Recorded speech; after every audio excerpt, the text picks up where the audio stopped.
사랑과 마음 상담센터에서 보내드리는 새벽 프로그램 이른 아침 햇살받기입니다. 이 시간 말씀을 통해 자신의 존재를 인식하고 성찰하며 하나님의 은혜를 누리는 시간 되시길 바랍니다.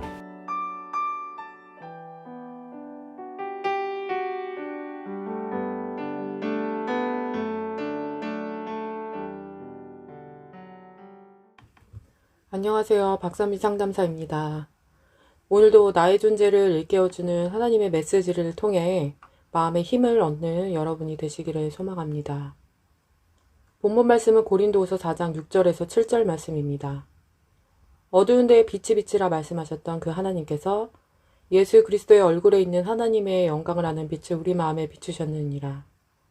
우리가 이 보배를 질그릇에 가졌으니 심히 큰 능력은 하나님께 있고 우리에게 있지 아니함을 알게 하려 함이라. 오늘 본문 말씀을 보시면 자신의 마음을 볼 수 없는 인간에게 하나님은 빛비추임을 통하여 하나님이 어떤 분이시며 예수 그리스도가 하나님의 아들이심을 알게 하여 주십니다. 하나님의 빛을 받은 자는 자신이 너무나도 연약한 질그릇 같은 존재이며 내 마음에 예수 그리스도를 담지 않는다면 나는 너무나 무가치한 존재임을 깨닫게 될 것입니다. 왜냐하면 인간은 타고난 본성대로 정욕과 탐심을 따라 살며 죽음을 향해 달려가고 있는 존재이기 때문입니다. 그런데 우리가 질그릇 같은 연약한 존재라는 것을 정말로 인식하고 살아가고 있을까요?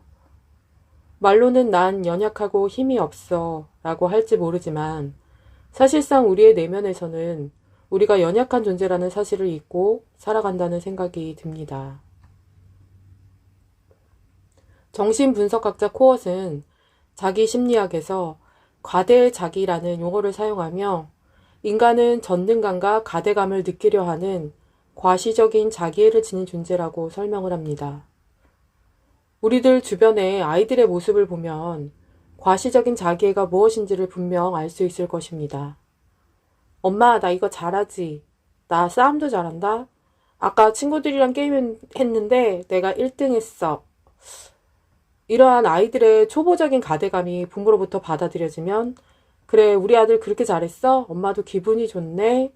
이렇게 부모가 그것을 즐거워해주면 과대자기의 특징적인 양상들이 현실적으로 완화되어진다고 말합니다.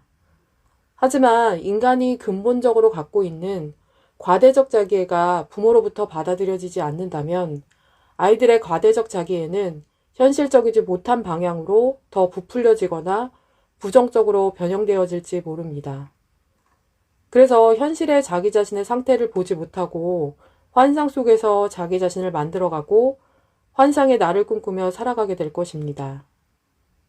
좌절이 심하면 심할수록 현실의 자기 자신을 보고 인정하는 것이 아니라 환상 속에서의 무의식의 욕망을 실현하며 살려고 할 것입니다. 우리는 현실을 살아간다고 착각하지만 무의식의 지배에서 벗어나지 못했다면 우리는 무의식의 지배에 따라 환상 속에서 벗어나지 못한 채 살아갈 것입니다. 현실의 자기 자신을 인정하지 않는 자들이야말로 하나님을 인정하지 않고 자기 자신이 하나님이 되어 살아가는 자일 것입니다. 이사야서 64장에는 이러한 말씀이 있습니다. 주의 이름을 부르는 자가 없으며 스스로 분발하여 주를 붙잡는 자가 없사오니 이는 주께서 우리에게 얼굴을 숨기시며 우리의 죄악으로 말미암아 우리가 소멸되게 하셨음이니이다. 그러나 여호와여, 이제 주는 우리 아버지시니이다. 우리는 진흙이요 주는 토기장이시니 우리는 다 주의 손으로 지으신 것이니이다. 여호와여, 너무 분노하지 마시오며 죄악을 영원히 기억하지 마시옵소서. 구하오니 보시옵소서 보시옵소서. 우리는 다 주의 백성이니이다.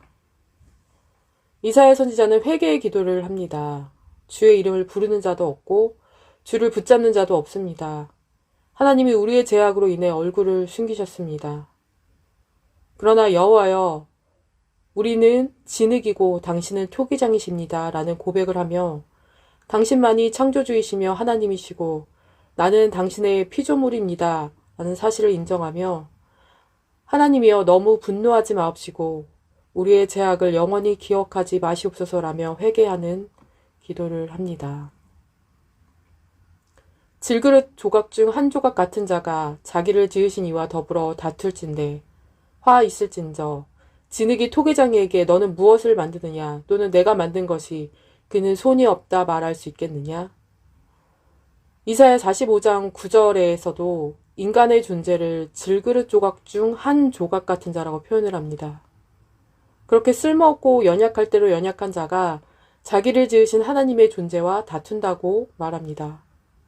토기장이신 하나님을 알아보지 못하고 말입니다. 이런 미련한 질그릇 조각만도 못한 인간에게 하나님께서는 이렇게 말씀하십니다. 이사야 45장 11절에서 13절 말씀입니다.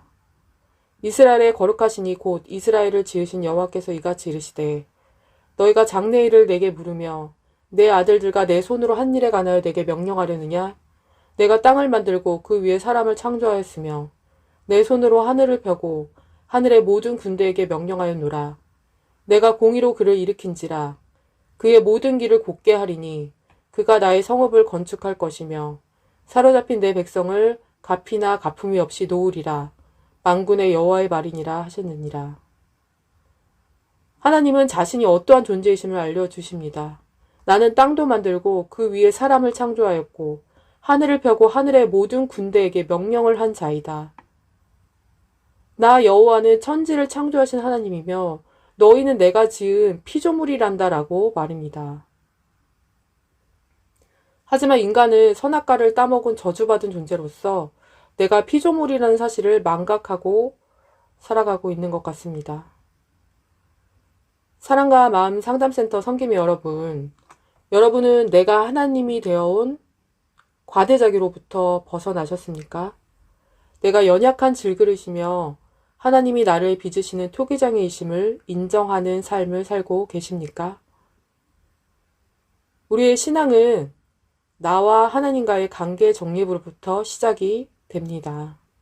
하나님은 나를 지으신 창조주이시고 난 그의 소유이며 피조물이라는 사실로부터 시작이 됩니다. 오랜 시간 동안 저는 목사님에게 현실을 정확히 보고 직시해라. 그리고 인생의 주권을 하나님께 맡겨라 라는 말씀을 참 많이 들었던 것 같습니다. 하지만 제 마음속에서는 가되자기 한상에 빠져 내 능력으로 내가 어떻게 해보겠다, 뭔가를 보여주겠다 하는 무의식적인 욕망이 꿈틀대어지고 있었고 내가 어떻게 해보겠다는 그 욕망을 버릴 수 없었던 것 같습니다. 그래서 저는 환상 속의 나로부터 벗어날 수 없었고 그 환상에서 벗어나는 것을 두려워했던 것 같습니다. 하나님은 저의 현실의 삶에서 계속해서 질그릇같이 연약한 제 존재를 보여주시고 계십니다. 나는 진흙이며 하나님이 나를 빚으시는 토기장이이심을 인정하는 삶을 살아갈 때까지 말입니다. 이사야 선지자는 45장에서 구원을 베푸시는 분은 하나님뿐이라는 말씀을 백성들에게 전합니다. 열방 중에 피난한 자들아 너희는 모여 오라 함께 가까이 나아오라. 나무 우상을 가지고 다니며 구원하지 못하는 신에게 기도하는 자들은 무지한 자들이니라. 너희는 알리며 진술하고 또 함께 의논하여 보라. 이 일을 예부터 듣게 한 자가 누구냐?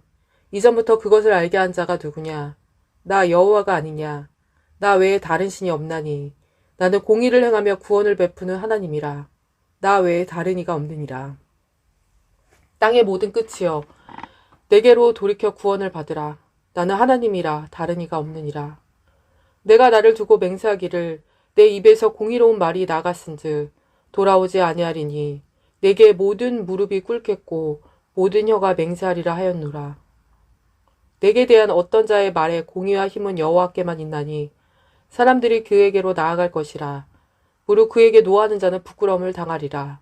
그러나 이스라엘 자손은 다 여호와로 말미암아 의롭다함을 얻고 자랑하리라 하느니라.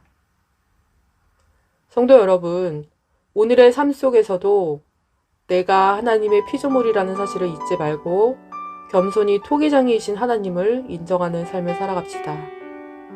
무의식적인 환상 속에서의 삶이 아니라 현실의 나와 직면하며 하나님의 자녀로서 충실히 오늘 하루를 살아가는 우리들이 되어지기를 소망합니다.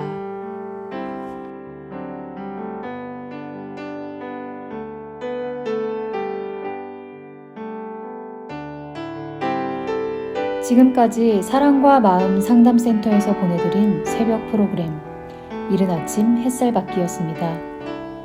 오늘도 마음을 치료하시는 하나님의 사랑을 느끼며 믿음 안에서 마음의 쉼을 누리는 하루를 보내시길 바랍니다.